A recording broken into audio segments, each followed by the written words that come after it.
The after parties were legendary. What goes on in the after party stays in the after party. We get home, Sundays were like a bar. Now at 11, or of course, about 20 minutes past 11, 50 years of Saturday Night Live.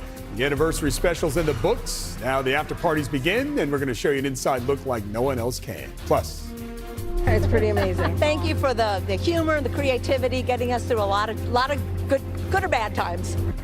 New York honors SNL. How fans watch tonight's hilarious tributes. and we do have a high wind warning. You can see there the SNL 50 flags whipping on the rink.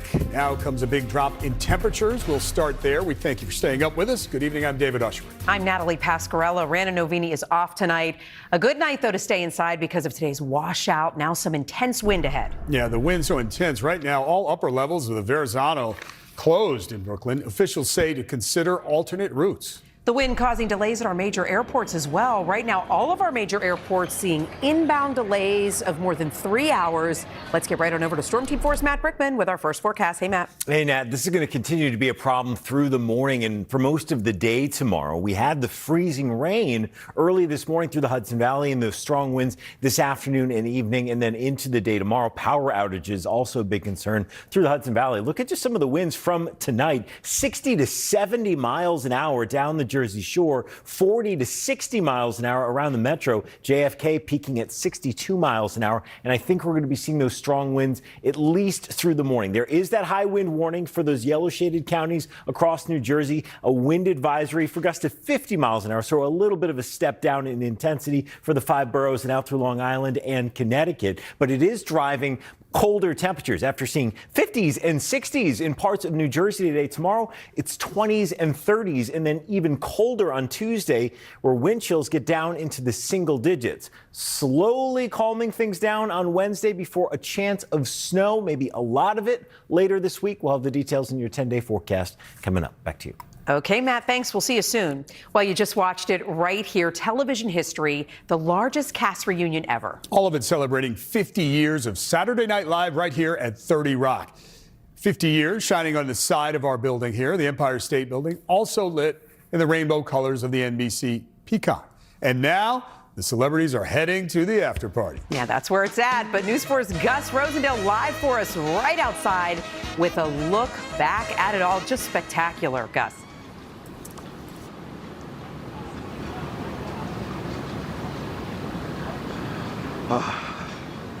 Well, David and Natalie, you know, I've covered a lot of red carpets over the years, but I've never seen celebrity power like this. Impressive, even by New York standards. So many big names gathering here at Rockefeller Center, upstairs at Rockefeller Center, to mark a major milestone in American broadcasting and comedy.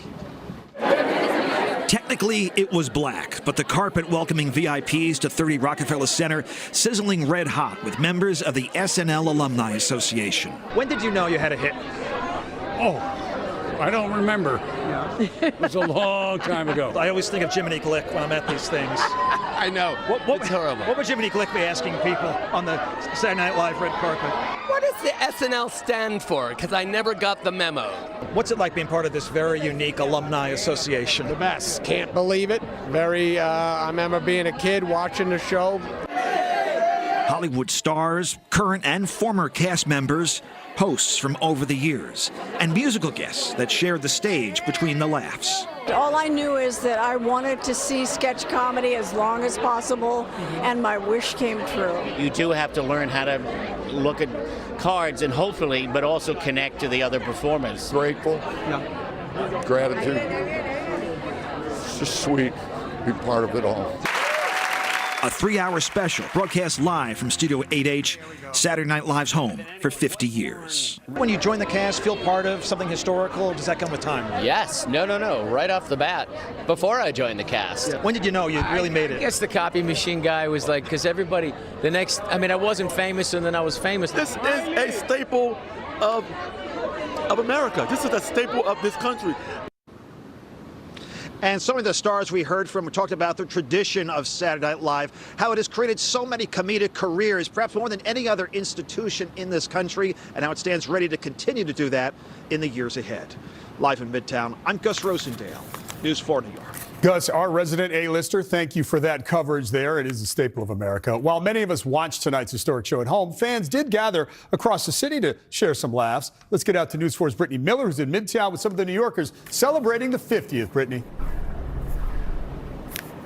So as we know, that SNL special just wrapped up. While some fans went to a watch party, others lined up right here along 50th. Go ahead and take a look at this crowd right now. You can really feel the excitement, and at some points you can hear the cheers. Dozens have their phones out, as you can see, hoping and praying to see one of their favorite celebrities come on out of 30 Rock pretty soon. Many people I talked to say this was one show they just couldn't miss.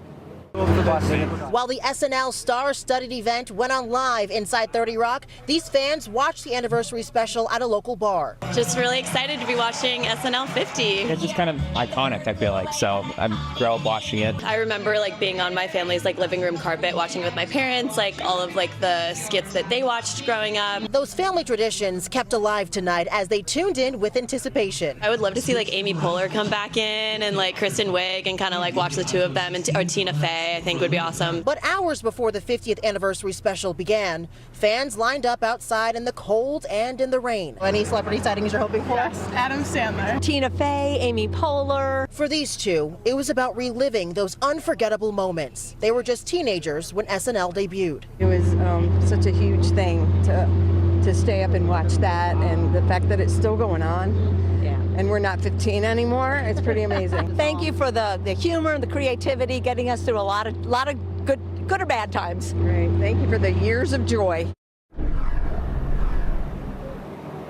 All right, we have to give you one more live look at this amazing crowd. We don't know who we're going to see next, but when I did talk to fans earlier today, they say Saturday Night Live is more than just a sketch comedy show. It's an institution. It's a tradition. It's a pinnacle of pop culture, 50 years in the making. We're live in Midtown. Brittany Miller, News 4 New York.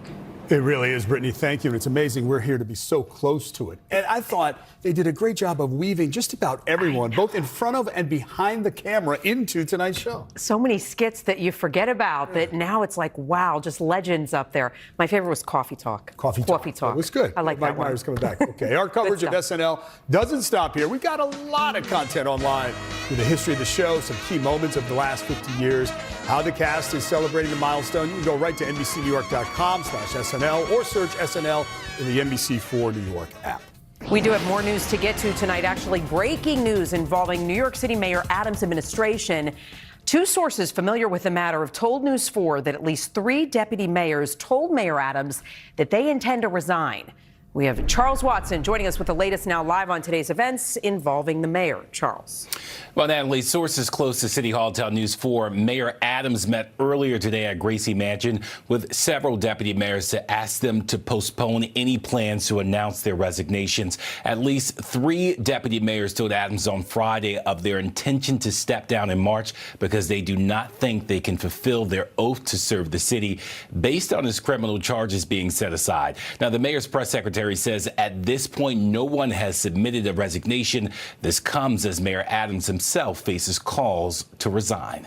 Can I talk about when they invited me and they told me to step down? And I said, I'm going to step up because Jesus said, ever you rise. Mayor Adams remaining defiant today at a black church in Queens, vowing before a room full of congregants that he will not resign as calls for him to step down grow louder. Across from City Hall, protesters calling on Governor Hochul to remove the mayor, making it clear they won't stand with a leader who's willing to put his freedom above others.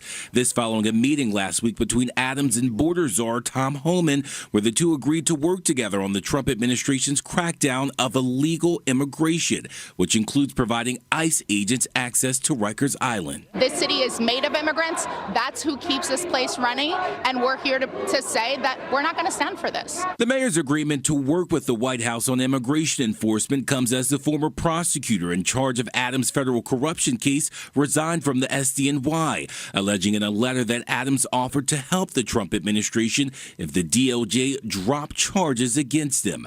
And despite prosecutors moving to dismiss the charges, both Adams and Homan deny the existence of a quid pro quo. No, I think that's ridiculous. Me and Mayor Adams met a couple months ago. I think it was probably 9 weeks ago we met and we had the same discussion. And we talked about getting a presence in Rikers Island. Outside of church service today, Adams shrugged off questions about a potential resignation, the mayor instead leaning into the idea of a second term. I am looking so forward to running for re-election and to doing what I have been done, moving the city forward. All those other conversations, that's up to them to have.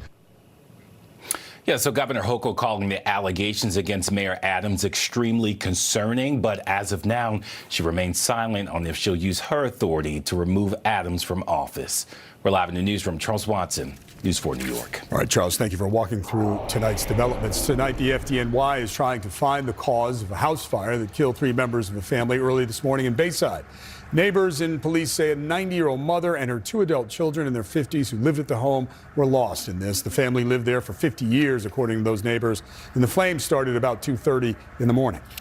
We heard the racket outside, and we initially thought, what is the garbage coming around at this hour of the night? And I came up and looked out, and I saw a fire department, so I went out the front door and came back to my husband and said that the house is on fire.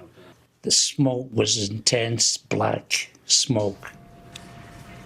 Firefighters think the flames started in the basement and then spread through the first and second floors. Neighbors say the adult son was a caretaker for both his mother and his sister, who was physically disabled. They believe the mother had dementia. Well, Dave, also in Queens, a 17-year-old recovering in the hospital tonight after getting shot. Police say happened inside this gas station near 41st Avenue and Crescent Street in Hunters Point. We understand the teen was shot in the stomach. It is not clear who police are looking for at this hour or what led up to the shooting. And in Brooklyn, police tonight are looking for whoever shot and killed a 31-year-old man at a lounge. Officers got called to the Socialites Lounge and Bar on Atlantic Avenue just after 3 in the morning. And that's where Jordan Amador was hit in the chest. He was pronounced dead at the hospital. Investigators have not said who they might be looking for or what led up to the killing. A lot ahead still tonight. An Ebola scare at a local urgent care. The diagnosis that had some doctors on alert, but then things took a different turn. And pop superstar Shakira hospitalized, tour dates postponed. The latest on how she's doing. Plus. And the whole staff was like, what? Why is this so late? We were kind of sworn to secrecy. Yeah, the champagne will be flowing pretty soon, I'm sure. The SNL after party's getting underway right now. Inside, the mystery and intrigue.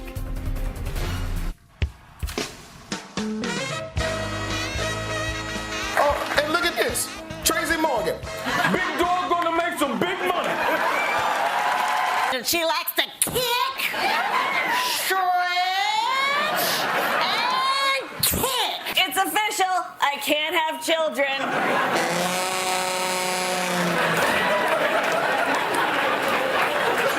But I told you that once, Jimmy. Yeah, did you? Yeah.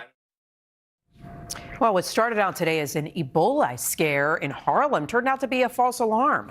According to city health officials, 2 patients showed up at a city MD on 125th Street late this morning. Now, it's not clear exactly why, but workers at the clinic apparently thought the patients might have contracted the deadly virus. Everybody suited up in special protective equipment. 1 patient was taken to Bellevue. The health department confirmed tonight that nobody has Ebola. The spokesperson also refuted reports that the patients had the norovirus, but did not say what illness, if any, they actually had. Colombian pop star Shakira is in the hospital tonight as she was set to perform in Peru today. The singer wrote on X that she is postponing her scheduled concert after being rushed to the emergency room for abdominal pain. Doctors advised her not to go on stage. Shakira did not offer any further details on her condition. She said she and her team are already working on scheduling a new concert date. Just as tax season is in full swing, thousands of federal workers at the IRS are expected to be in the next round of layoffs. That's confirmed by NBC News from 2 sources familiar with the agency's plans. Now, it comes as the Trump administration intensifies sweeping efforts to shrink the size of the federal workforce by ordering agencies to lay off nearly all probationary employees who had not yet gained civil service protection. The IRS cuts could happen as soon as next week.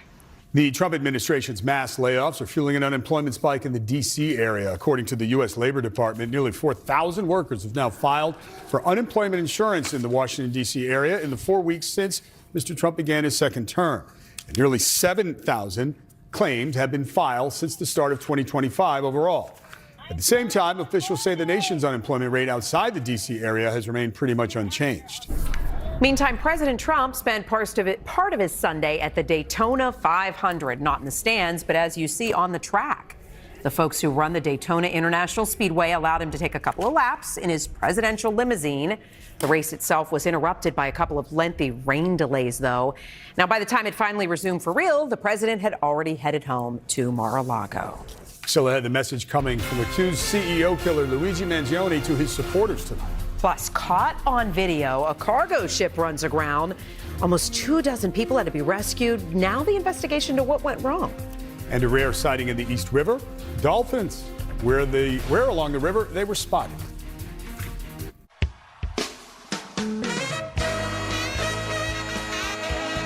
Hey man, came all this way, had to explain. Direct from Domingo. Word to the wise, if you got Hawaii, hide them from the tree, bro. Is somebody talking about coffee? Yes, Cher, you have a question. No, I don't. I got a lot of answers.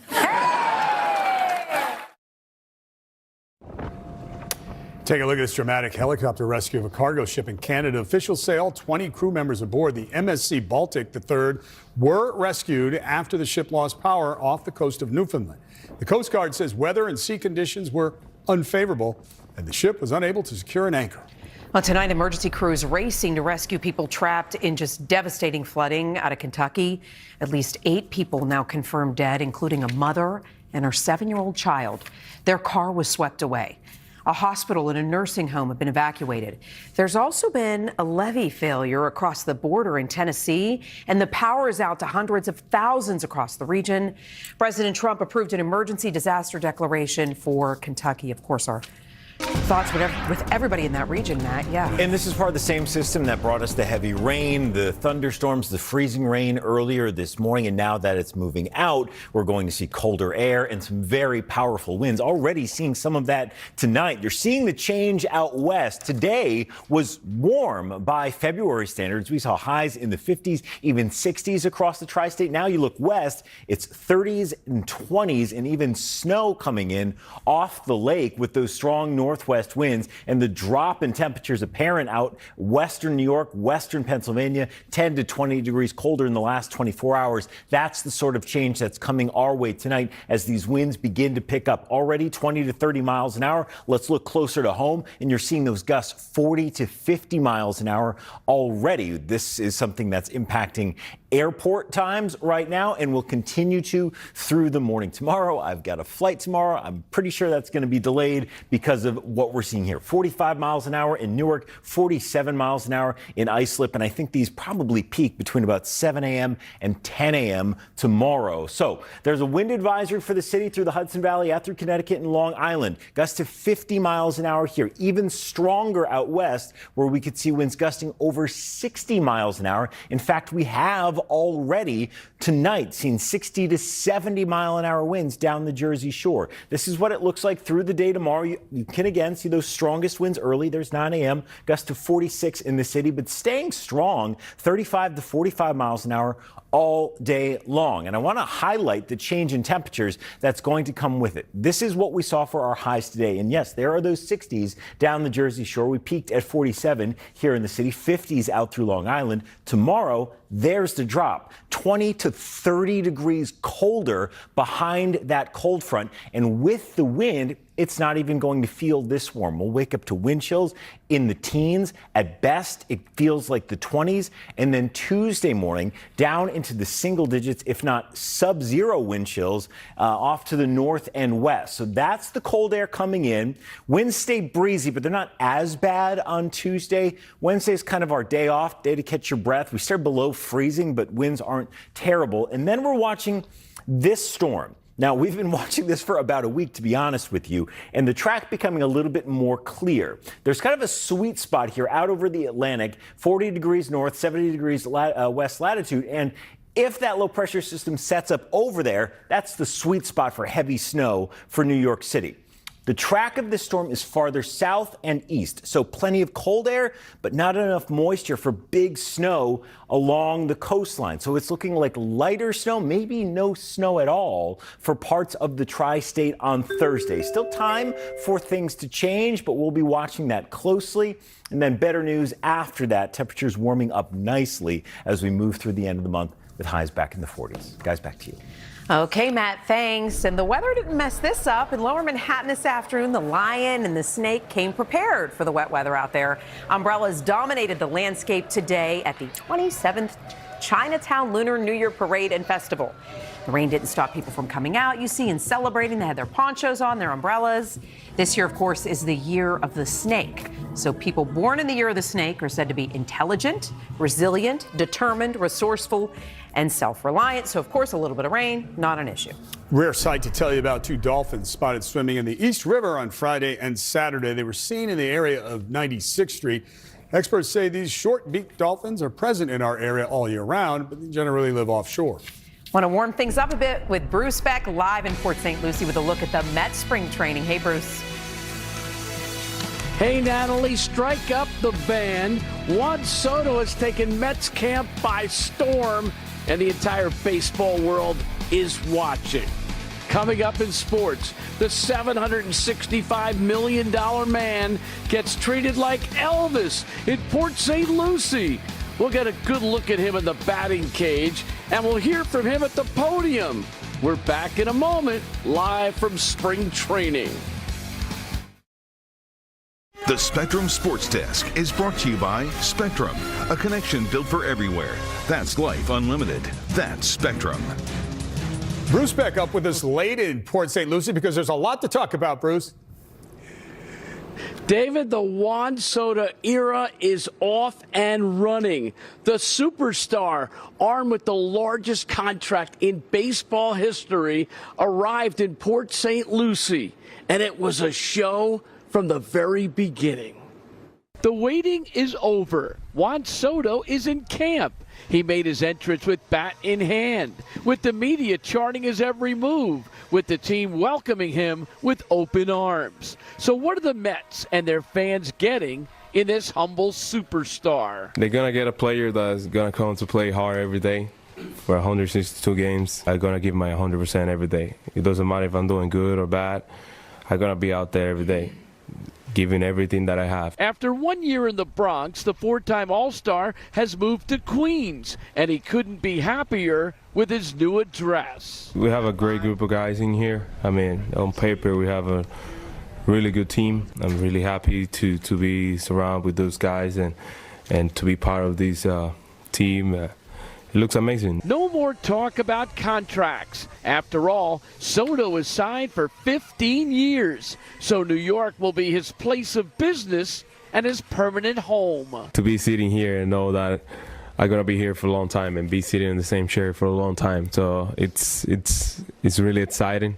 Can't wait to see how it goes through by the years and how we can enjoy it and have fun with it. Because at the end of the day, it's going to be my home. We're going to do our best to bring the best to the Mets fans. Soto propelled the Yankees to the Fall Classic last year. He won a World Series with the Nationals in 2019. But the man who is considered the best hitter in baseball is not complacent. Really happy for the career I've been having so far, but really hungry for more. Really hungry for more. I want more. I want to keep winning. I want to keep feeling that the same way I've been feeling since day one. Now to college hoops. Number 9 St. John's hosting number 24 Creighton at the world's most famous arena. And the Johnnies continue to roll, leading by 5 with under 5 minutes to play. R.J. Lewis hits the floater for 2 of his game-high 23 points. He also pulled down 14 rebounds. The Johnnies improved to 22-4 with a 79-73 victory. They have a 2-game lead in the Big East.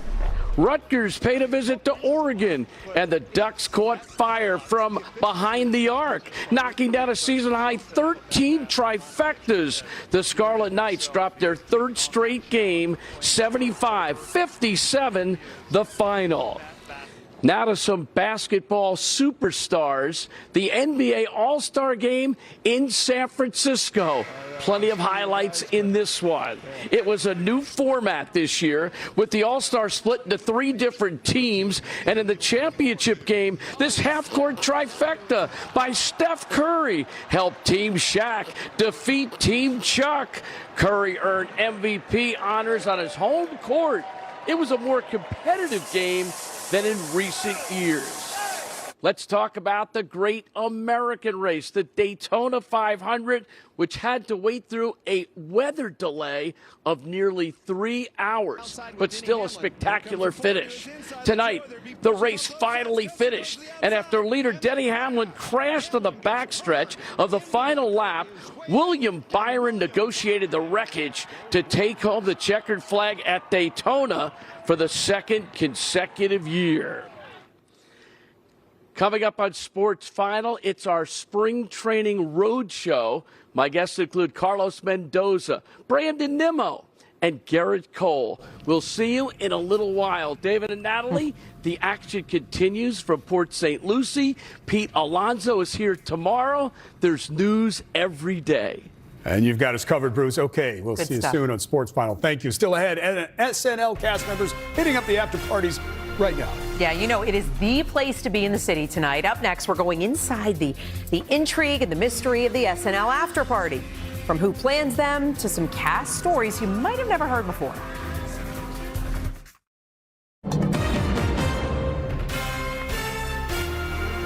We are back now with breaking news related to the Adams administration. Sources close to City Hall telling News 4 that Mayor Eric Adams met with several deputy mayors to ask them to postpone any plans to announce their resignations.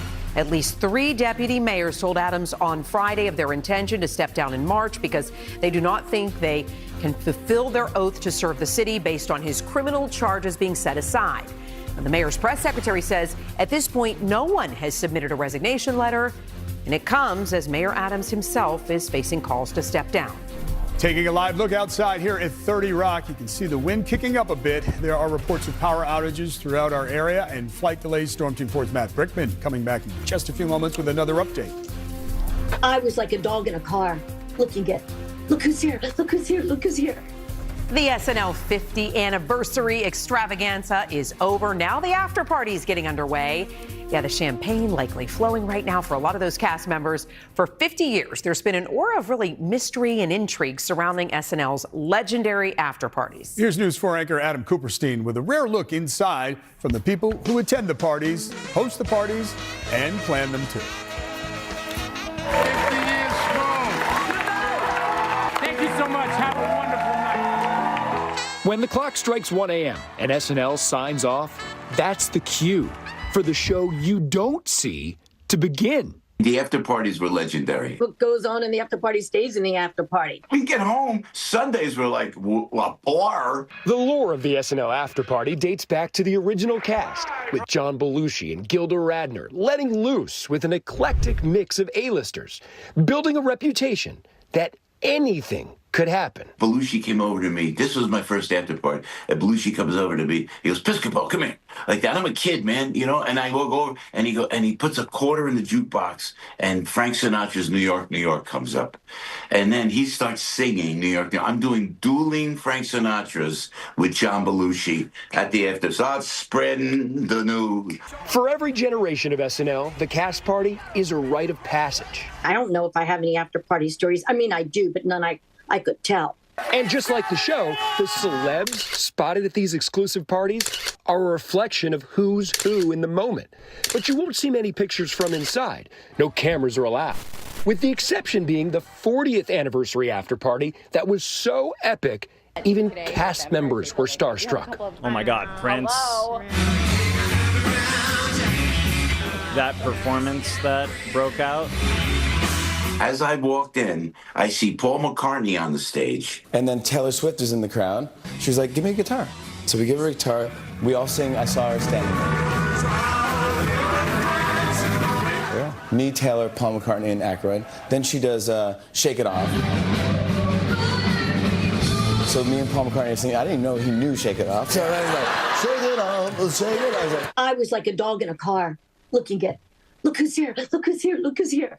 Part of the mystique of the after party is the secrecy with which it comes together. There's the after party, and then there's the after party. What time does that start?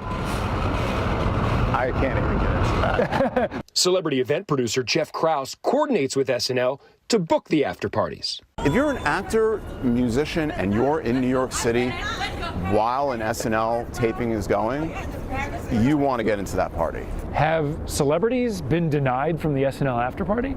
If they weren't invited, it happens. The parties are always in Manhattan, but Krause says the location constantly changes to keep gatecrashers on their toes, bouncing from hot spots like STK, The Grill, and Tao. It was one of the greatest and my most favorite night in the restaurant industry. That's saying something for Marissa May. She grew up surrounded by celebs, with her father running the Rainbow Room. In 2011, Lorne Michaels approached Marissa at her buzzy Italian restaurant, SD26. He's like, I love your restaurants, you know, I'd love to host a party. And I'm thinking to myself, oh my God, this is one of the SNL after parties. This is like incredible. We did the party proposal and it said, you know, just an after party from 1 a.m. to 4 a.m. And the whole staff was like, what? Why is this so late? We were kind of sworn to secrecy. Maybe the most surprising thing we learned about the cast party is that it's typically not an open bar. Everyone thought that everything was bought and paid for. And everyone is ordering and and then all of a sudden I get a bill and I'm like, I thought the drinks were free. I was like a poor open micer and I drank 8,000 Jack and Cokes and they were like, that'll be $600. Is the SNL after party as good as people think it is? Oh, it's even better than that, than what people think. I think just to be in the same room with all these great celebrities and a cast that is just so full of life. It's a lot of people that'll be cool to be like, oh my God, I touched so-and-so's shoulder. On the Ariana Grande show, Sarah and I knelt by Stevie Nicks and we got to be blessed and hold her hands for a really long time. In my early years, we went to a club with Christina Aguilera and we danced with Christina Aguilera. You've heard any rumors about the SNL after parties? Let me assure you they are all 100% true. It was the best night of my life. 50 years in, the allure of the after party is as strong as ever. Don't believe TikTok? Just ask the iconic character Stefan. New York's hottest club is wherever SNL is having an after party. Adam Cooperstein, News 4 New York. Can only imagine. Exactly. Probably a lot of spin-off parties tonight as well, for sure. The red carpet tonight, I guess it was the black carpet, right? But the red carpet tonight for the SNL 50th anniversary was unlike any other. It was packed with stars and was just steps away from the Rock Center rink. Our own Gus Rosendale was there talking to all the superstars. Rockefeller Center, certainly a meeting place tonight for so many Hollywood, musical, and comedy greats. The carpet leading into 30 Rock packed tonight. We saw Hollywood stars, current and former cast members, also hosts from over the years, even musical guests that shared the stage with the laughter. They all headed upstairs to take part in a 3-hour special broadcast live from Studio 8H, Saturday Night Live's home for 50 years. What's it like being part of this very unique alumni association? The best. Can't believe it. I remember being a kid watching the show. When did you know you had a hit? Oh, I don't remember. It was a long time ago. All I knew is that I wanted to see sketch comedy as long as possible, and my wish came true. When did you know you really made it? I guess the copy machine guy was because everybody, I wasn't famous and then I was famous. I always think of Jiminy Glick when I'm at these things. I know. It's horrible. What would Jiminy Glick be asking people on the Saturday Night Live red carpet? What does the SNL stand for? Because I never got the memo. And so many stars we talked about what an honor it was the first time they were asked to be on SNL, and what an honor it was to be here for the 50th anniversary. In Midtown, I'm Gus Rosendale, News 4 New York. Just epic. Quite a night, quite a week. Still more ahead here tonight. Governor Hochul issuing a warning to drivers. The growing scam involving Easy Pass, the text she's alerting New Yorkers about tonight. Plus, a nearly 40-year amusement park mystery solved. The update on a carousel figurine stolen back in 1985, how it was found. And the winds ratcheting up tonight, and they're not going to settle down anytime soon. Wind advisories, high wind warnings through tomorrow afternoon. We'll let you know about the cold air that comes along with it and when snow's back in the forecast coming up.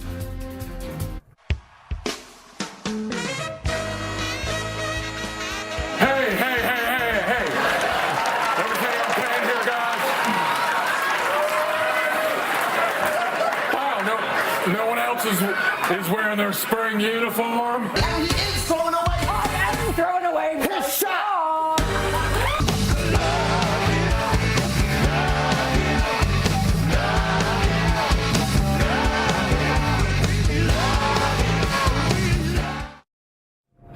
Well, for the first time in months, Luigi Mangione, the suspect in the United Healthcare CEO shooting murder case, is talking. Mangione wrote a thank you post on a website that was set up by his defense, thanking everybody for their messages of support while he's in jail. He is the suspect in the ambush killing of United Healthcare CEO Brian Thompson. The message is the first public comment since he shouted to reporters before a court appearance in Pennsylvania back in December. Mangione currently at the Metropolitan Detention Center pending trial. He has pleaded not guilty. Now we have a warning about a new scam targeting Easy Pass users, thieves using text messages to try to trick you into giving them money. The text looks official at first. It claims you have an unpaid toll balance and includes a link to make that payment. Officials warning you not to open any of the links. The fake text message normally comes from an international number. In Connecticut, listen to this one. A nearly 40-year-old amusement park mystery has been solved. Quasi Amusement Park in Middlebury says it's now recovered the so-called Lake Quassapog sea monster.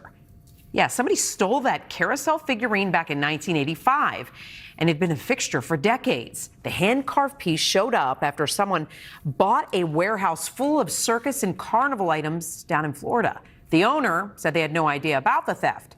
Now, that sea monster will be restored and returned to the park. Still more ahead tonight, an unexpected visitor. You could say that, police stumbling upon this little guy, the spot where this seal pup was found. Next.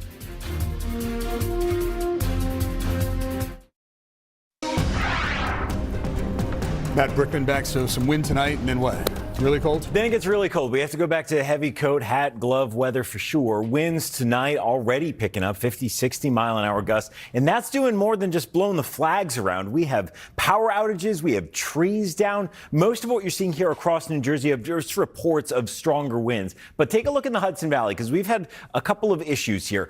Late last night, early this morning, it was freezing rain. That stuck to trees, that's stuck to power lines. And now that we're seeing those high winds, those trees are coming down. In Dutchess County, in Paulding, tree down across the road there on New York Route 292. And then in Mount Kisco, you also had tree down across wires there at a road closure on 128. That was at 4:30 this afternoon. That's coming because we had huge ice accumulation of up to about a ½ inch in spots like Danbury, but we're seeing this through the Hudson Valley as well. All that ice didn't really get a chance to melt today because we saw freezing rain right up till late this morning, and then temperatures cooled down. So I think we could continue to see more outages as those branches come down through tomorrow, because we'll continue to see gusts of 50 to 60 miles an hour through tomorrow morning, and then still these advisories and warnings last till 6, 7 o'clock tomorrow evening. So windy all day long.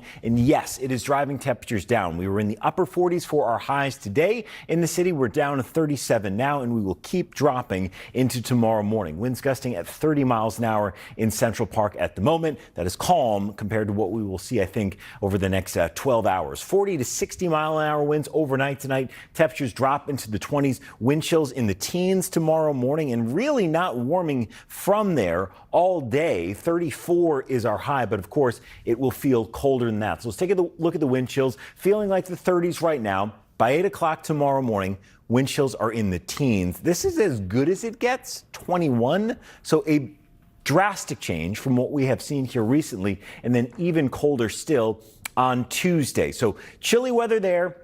Tuesday still breezy and quite cold. Wednesday a little bit calmer, and then Thursday we've got a chance for snow. The track of this low pressure system still a little bit in question, and there's something that we're looking at that we call the benchmark. It's 40 degrees north latitude, 70 degrees west longitude, and if the low pressure system tracks over there, we usually get huge snow in and around New York City. If it goes inside that, it's too warm, too wet, you get more rain. If it goes to the east of that, it's a little bit drier, not as much snow, and right now that's what it looks like. too far to the east. There's the bullseye. The European model takes it east and south of there. The American model, there's the bullseye, east and south of there. So light snow along the coastline for Thursday, but probably not that big blizzard that this may have appeared to be even just a couple of days ago. Once we get through there, warmer days ahead, heading towards the end of the month. Temperatures getting back above average. Back to you guys. Matt, thank you. In Connecticut tonight, a seal with its own parking space. New Haven police say they found this animal Sunday about a block from where I-91 and I-95 intersect. Right now, not clear how or why the seal made its way into the city. Police say the animal was picked up by the Department of Energy and Environmental Protection, but not before becoming an honorary member of the department. The Central Park Zoo getting a new addition. This is a male snow leopard that will be introduced to the zoo's female snow leopards. They hope that they'll form a breeding pair. It's all part of the snow leopard species survival plan that looks to maintain genetic diversity among the species. An exhibit showing what life was like for Anne Frank during the Holocaust has been extended now through October. Anne Frank, the exhibition, opened January 27th. It was originally scheduled for 3 months, but the Anne Frank House says tickets sold out within a week. The exhibition is a full-scale recreation of the secret annex where Anne Frank and her family lived while hiding from the Nazis. Happening this week, fun for the little ones in Bryant Park. Kids Week at the Winter Village is back. The rink's going to turn into a playground of sorts just for kids starting on Tuesday during the midwinter recess. There will be free beginner skate lessons and performances on the ice, as well as different activities every morning. Kids Week will run through Friday. And we are coming right back. But first, here's Bruce with your first look at Sports Final. Bruce? David and Natalie, tonight's Sports Final is on the road. It's our annual spring training special. I'll talk to Carlos Mendoza, the skipper of the Mets. Also to Brandon Nimmo, the left fielder for the Amazons. And Garrett Cole, the ace of the Yankees staff. We've been crisscrossing the coasts of Florida. We'll bring you our behind-the-scenes baseball show coming up on Sports Final in a few minutes. Well, the new Captain America movie is boasting big opening weekend numbers. Watch yourself. You're not Steve Rogers. You're right. I'm not. The Disney Marvel release earned $40 million at the start of the weekend. That number helping the film claim the biggest opening weekend of the year. Captain America: Brave New World is on track to open north of $90 million in total once the holiday weekend's over. However, the true success will be measured in the coming weeks as the movie didn't fare well with the critics, so we will see. There's a new production heading to the public theater. It's called Sumo, and it's named after the Japanese sport of sumo wrestling. The play follows the story of one young wrestler who is particularly ambitious but has a lot to learn. The playwright is a Japanese-American woman who says stepping into this hyper-masculine community was an eye-opening experience. I was drawn to this subject because I felt like I didn't understand men. And I wanted to be curious about them and open up their psyches in a way. I didn't feel like I knew how to write them. And in many ways, I also have learned to love them in a new way and to trust them. The public is holding a lottery for free tickets of Sumo on Thursday, February 20th. Opening night is Wednesday, March 5th. And that'll do it. Special edition, I would say, after a special night here at 30 Rock, the 50th anniversary of SNL. We thank you for joining us. Yeah, thanks for laughing with us and thanks for staying up late with us. Sports Final with Bruce Beck is up next. Take it away, Bruce. Welcome to spring training in Florida. Tonight's setting, Clover Park in Port St. Lucie, winter home of the New York Mets. This is our annual Sports Final baseball special. Hello again, everyone. I'm Bruce Beck. Baseball is in the air. Tomorrow is the first full squad workout for both the Mets and the Yankees. We have been crisscrossing the state of Florida on the Gulf Coast and the Treasure Coast, giving you a behind-the-scenes look at both of our ball clubs. Tonight, we will talk to Mets skipper Carlos Mendoza. We'll talk to the Amazons left fielder Brandon Nimmo and to the Yankees ace Garrett Cole. But we've got got to start tonight with Juan Soto, the $765 million man who arrived for a physical today and then hit the fields for the first time in Mets gear. Cameras were following his every move. Soto emerged from the clubhouse this morning and greeted teammates before working out. Soto did some running and chatted with new teammate Brandon Nimmo. Then he walked to the main stadium and took some cuts in the batting cage. Photographers, videographers, and other members of the media all tried to get a close look at the former Yankee turned Met. Shortly thereafter, Soto met with the media. Really happy to know where I'm gonna be for the next 15 years, you know, and more than excited to spend it with this group of guys. I only hear great things about them, and I mean, they're gonna get a player that's gonna come to play hard every day for 162 games. Doesn't matter what is going on out there. I'm gonna give my 100% every day. That's the only thing I can promise. Everything else, we will see how it comes through, but definitely. It's going to be my 100% every day. The man who will be managing Soto this year is Carlos Mendoza. He's the 25th skipper in Mets history, and he crushed it last year. Carlos, what was it like to see Soto out there today? It is reality, my friend. Yeah, that's what it feels like now. You know, it's real. Day one, where the position players have to report today, go through physicals, and just watching him not only in the locker room when he first got here this morning, but just taking the field and just saying hi to everyone. Special day for us, not only as a team, as an organization, but yeah, excited about Juan Soto. What do you expect from him in terms of performance and in terms of leadership? Yeah, I expect him to be the same guy. I don't want him to do anything extra. He's got a hard job, you know, and needs to play right field for the New York Mets at high level, you know. Everything that I hear about him is he's a great guy. He's humble. We know what he can do on the field. But off the field, to be himself, you know, to just build the relationships and just share all the knowledge that he has. And he's going to learn from a lot of the good players that we got here. Don't forget that we got a lot of good players, whether it's a Francisco Lindor, a Brandon Nimmo, a Pete Alonso, you name it. So they'll feed off each other, and that's exciting. Speaking of Pete Alonso, the polar bear, armed with a 2-year contract, arrives on Monday. How much better does he make you in that lineup? Oh, he definitely makes us a lot better, a lot deeper. You know, you're talking about one of the best power hitters in the game. And, you know, for him to just come in and continue to be a force in our middle of our lineup, you know, it means a lot. It means a lot. I'm excited about him. And not only the power that he brings, this is a guy that he plays every day. He wants to be out there, he wants to win, and he knows what it takes to play in New York. So Soto is here, Alonso is coming, but is Francisco Lindor the leader of this ball club? Well, he's one of them, definitely. He's one of them. We got few of them. And it's just everything that he does. We're talking about just Francisco here, but some of the things that he does off the field, the way he prepares, the way he carries himself, the conversations, the interactions. This guy prepare as better than anyone in baseball. He's very detail oriented, and you know, guys follow him.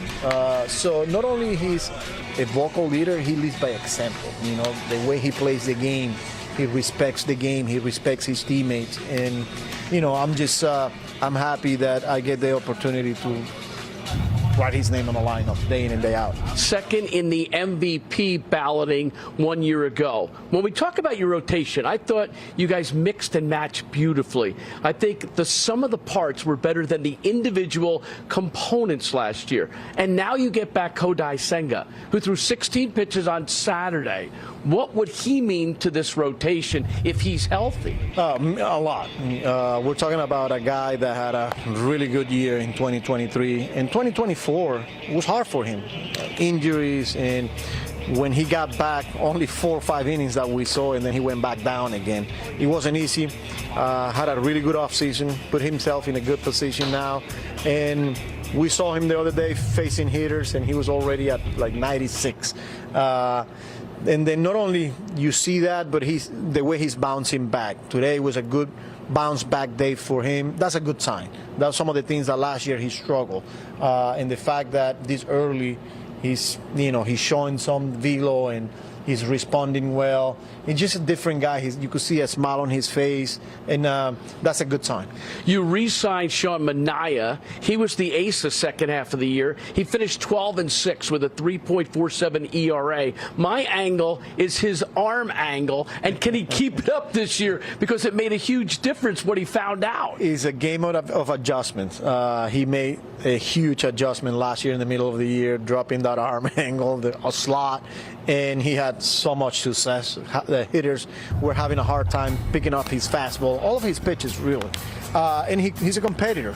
And this is another guy we're talking about. Francisco Lindor is a leader, and I mentioned some of the other guys. Sean Manaea is right there with some of the other guys. He's got a great personality. He's very consistent. He works. He cares, and he likes to have fun too. So he was huge for us last year. I'm glad we were able to sign him back because he's a big part of the pitching staff. Man, the NLCS last year, there's some pressure on you this year. Is it World Series or bust? Well, I mean, look, it's New York. There's always pressure. There's always high expectations. And that's what you want. That's what you signed up for. I see it as we have a great opportunity.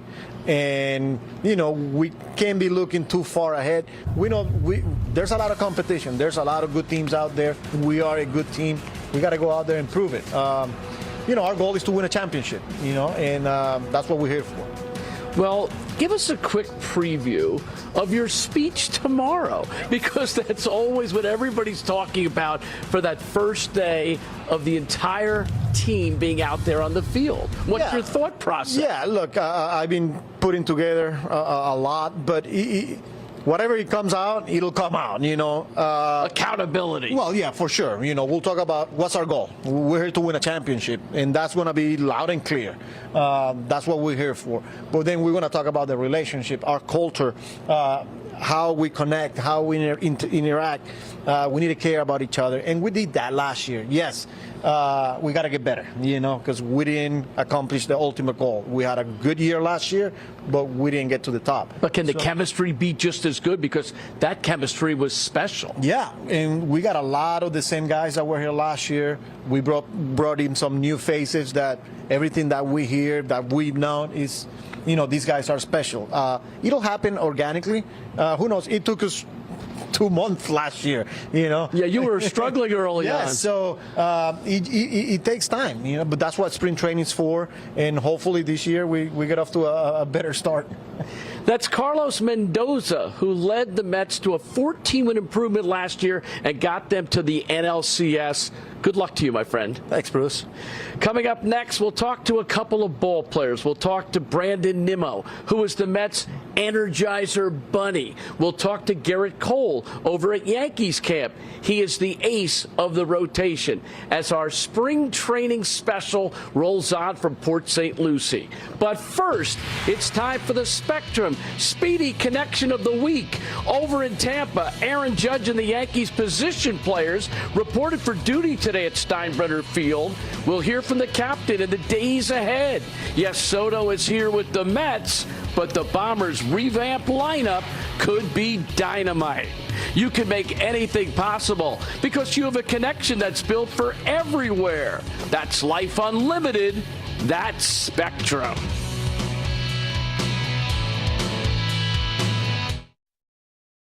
Welcome back to Clover Park in Port St. Lucie. The stadium opened in 1988 and is the home ballpark for the St. Lucie Mets, the amazing Single-A affiliate. Sports Final on the road continues. Now let's get to the players and start with Brandon Nimmo, the new father, who's in the third year of an 8-year deal. He was one of only 9 players in the majors 1 year ago who had 20 homers, 25 doubles, doubles, 90 RBI, and 15 stolen bases. Brandon, this is your 10th year with the Mets, and you've seen a lot of things change here. What is it like right now when you're talking about the fabric of this organization? Yeah, it's an exciting time to be a Met. It's an exciting time to be a Met fan, and I think Steve has really come in and turned this organization around, and I think the Soto signing this year that really emphasized it. Being able to draw someone from that everybody wanted, and be able to draw them to the New York Mets was a huge deal. So very exciting time for us, and our sights are set high on a World Series. So we're excited for this season and excited for the Mets fans. How will Soto make this lineup better for all of you? Yeah, I mean, you're putting a top 3 hitter in the game, right in the middle of your lineup, and it makes it better for everyone. And to be able to learn from him, to be able to just watch his presence and how he goes about his work and his game, it's going to benefit everyone. And we are looking at this lineup as a pretty potent lineup from top to bottom. And so hopefully a lot of guys on and a lot of guys doing damage.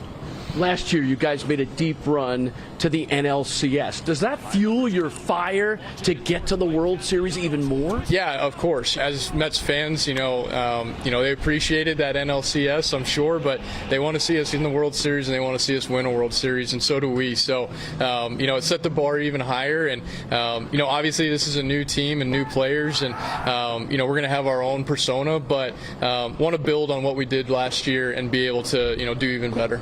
Your power was up last year, 90 ribbies. That was a career high. Your batting average was down. Can you find some middle ground here? Yeah, I think, the thing trying to work on the most is consistency. Had the best first half of my life last year, but, fell off in the second half. So I think just kind of relying on, the work that we've done beforehand and not panicking, after a couple of weeks of struggle, understanding that's going to happen in baseball. Try and learn from it always, but be a little more consistent. You've been rehabbing a lingering foot injury. What kind of progress are you making, and are you optimistic that you will be 100% by opening day? Yeah, I am. I think we were measuring it out yesterday, 2 days ago. I was at 91% of my sprint speed, and so that's a really good place to be with 6-7 weeks left before opening day.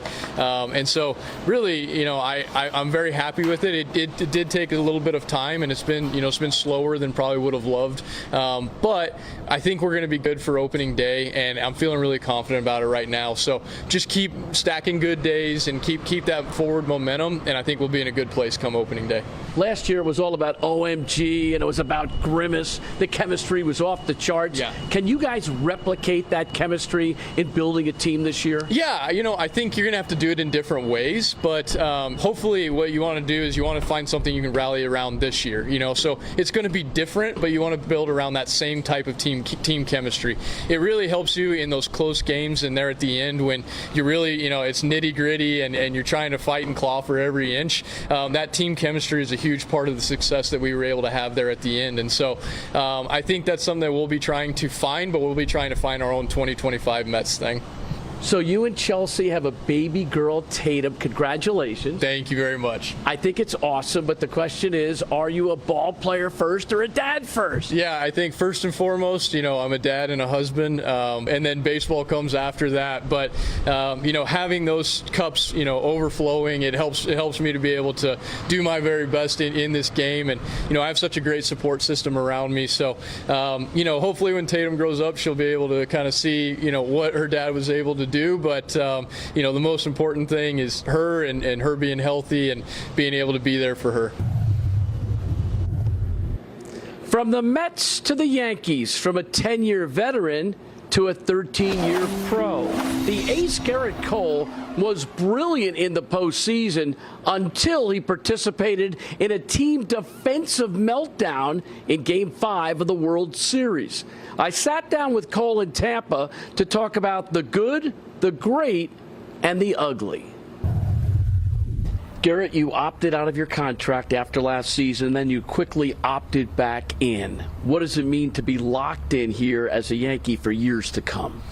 Well, it's great. This is where I wanted to be, and it's every day you put on the pinstripes, it's a blessing. So you don't take it for granted the older you get to So it's exciting to be back, and glad to have come to the conclusion that we did. You missed 75 games last year with an elbow injury, but it was the first time since 2016 that you really missed significant time. What does your availability and durability say about the things that you've accomplished? Well, I've been very blessed to be able to go out there and be healthy for most of the time. It obviously takes hard work and discipline to keep that up. And last year was, an unfortunate circumstance that, happens to a lot of people. But, the objective is to learn, from that experience and hopefully to be better for it and be tougher in the future. Does the fifth inning of Game 5 haunt you in the World Series? Yeah, it's a tough inning to swallow. I don't know if haunt is the right word, but it's something that I'll carry out, with me every time I go on the field or every time I, go to do my work. Atrocious defense from the Yankees. Still persevering, through that inning and through those mistakes and leaving the game with a lead. But in the end, I wish I wouldn't have made that mistake and made a better play. My question to you about the postseason is, why do you think you thrive? I think because the stakes are high. I think it's so easy to get motivated to play those games. And I also do think, as we go through the season, we play a lot of games, and there's a lot of analytics involved. There's a new opponent all the time. But when you get into the postseason and you play a 5-game series, the human element of it really becomes, I think, just a little bit more important, ever so slightly. You're going to face the same team twice, right? You're going to have to, watch what the opponent is doing. I find that I really enjoy that. I find that some of my skills maybe allow me to put myself in good opportunities to succeed. You've been a Yankee fan your entire life. You've been with this ball club since December of 2019. How driven are you to win it all with the Yankees? Yeah, super driven. And this last experience, again, a lot of positives from it, but we still got to finish, and just pushing it over the line is something that we think about every day. And having tasted being very close and being proud to win the American League and get the Yankees back to the World Series is something that also pushes us to keep going. What does it mean to have the co-ace, so to speak, the left-hander Max Fried here in camp? Yeah, it's been fun to get to know him. Watching him from afar, his skill set is world class, and it's unique in a lot of the things that he can do to the baseball. I think he offers a great complement between myself and Carlos.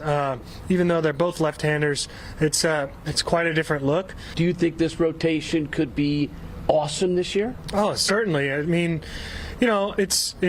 on paper. It looks really good. I've always said that you got to put up though when it all comes down to it. But it's a great place to start for sure. So what's your final message to Yankees fans who are frustrated and sometimes bitter and sometimes angry? I get it. I've been there. I've walked in those shoes. I'm just looking forward to getting back there. I also remember the ovation I got coming out of Game 5. I remember the reception that we got after winning, the American League Championship Series. The Yankee fans are there with you every pitch, live or die. There's really nothing else that you want as a player. You're out there, putting yourself in that position. You're doing it for yourself, but you're also doing it for the fan base, and to have them with you there every step of the way is what makes being a Yankee so great. The Yankees' rotation this year could be as good as the Mets' batting order. Still to come, my 2025 predictions, so don't go away. And as we go to break, it is time for the Ford Drive of the Game.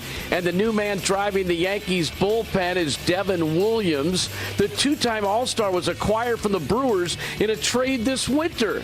The 30-year-old right-hander has a career ERA of 1.83 and has notched 68 saves. Yankees fans can't wait to see him in the 9th inning. The Drive of the Game is brought to you by your local Ford stores. For current offers, visit buyfordnow.com. Promotional consideration provided by Citizen EcoDrive watches. Sustainably powered by any light. Never needs a battery. Better starts now. Are you ready for some predictions? I have been right a couple of times. NLDS, Mets, Dodgers, 2015, Game 5, and UConn repeating as the national champion. That's been about it. Anyway, I think the Mets will win 92 ball games and will earn a wild card berth. I think the Yankees will win 98 games and capture the American League East title. Everyone says the Dodgers are the heavy favorite to win the World Series, and I agree. But it is difficult to go back-to-back. So I'm doing the unthinkable. I'm picking a Subway Series between the Yankees and the Mets. Don't ask me who's going to be the winner. But as Dickie Vitale loves to say, this baseball season is going to be super scintillating sensational. That's the story tonight from Port St. Lucie and our spring training special. I'm Bruce Beck. Have a great night.